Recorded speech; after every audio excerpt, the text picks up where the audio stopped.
pour moi, ma définition des intellectuels, puis c'est pas obligé d'être celle de tout le monde, mais pas du tout, j'ai une approche assez gramscienne de la proposition des intellectuels. Pour moi, toute personne qui manipule des idées et qui va, même juste un petit peu, même qui met le gros orteil dans l'espace public et qui en fait la diffusion, la promotion, qui offre ses réflexions aux autres, pour moi, c'est un intellectuel. Okay.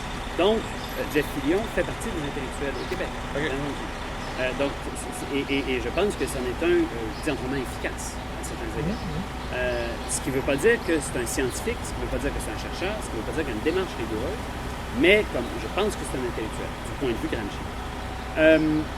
Mais évidemment, dans l'espace public, j'y arrive, on ne perçoit jamais les intellectuels comme ça. Ils pensent à une définition plus archétypique, si je peux dire. Hein? On est vraiment dans l'idéal type de l'intellectuel, là, qui aurait des petites lunettes, qui passerait sa journée à lire des livres, et puis, bon, tout ça, là, on voit un peu le cliché. C'est sûr que... il y a tellement de choses à dire. Je pense qu'on s'est tous rendu compte qu'il y a une révolte contre une certaine élite au Québec. Les intellectuels font partie de cette élite contre laquelle on se révolte. Il y a quelque chose de ce ressentiment-là vers une caste de gens qui ont eu beaucoup de pouvoir que je comprends, mais et que je partage en partie. Donc la question du mépris de certains intellectuels par rapport au genre ordinaire. Oui, un genre de regard de haut qui s'était vraiment développé effectivement à une certaine époque. Mais quand on se fâche contre ces gens-là, c'est sûr que les chercheurs universitaires qui font leurs petites affaires bien spécialisées qui ne parlent jamais à personne, ça n'a rien à voir évidemment avec cette élite-là. Et là-dessus, il me semble que Chris Hedges, aux États-Unis, sur la mort des intellectuels libéraux, etc., a fait un très, très beau travail dont les réflexions principales s'appliquent en grande partie à ce qui se passe au Québec. Et je pense qu'une certaine nostalgie de la grande période libérale, là, avec le tiel, bien sûr, je ne pense pas à Trudeau,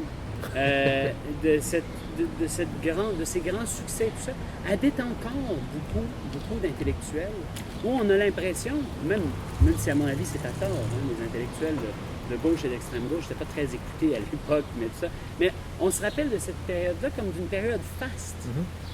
Je suis pas sûr que ça l'était tant que ça. C'était aussi des clics, c'était aussi des façons de faire, tout ça. Il était probablement, on avait, nous, avec nos réflexes et nos clichés, plus de facilité à les aimer, parce qu'il y avait écrit dans Cité libre, puis là, on trouvait que ça avait de la classe, et puis bon, etc.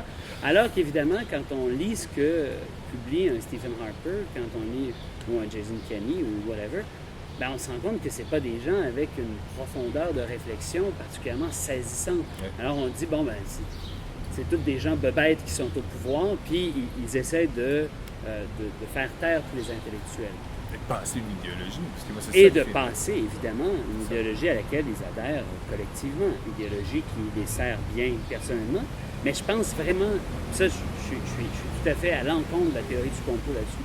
Je pense, bien sûr, il y en a qui ramassent du cash à travers tout ça, là, bien entendu, mais c'est vraiment une adhésion fondamentale. Ils sont pas... ils adhèrent à la proposition néolibérale, pour dire les choses rapidement, totalement.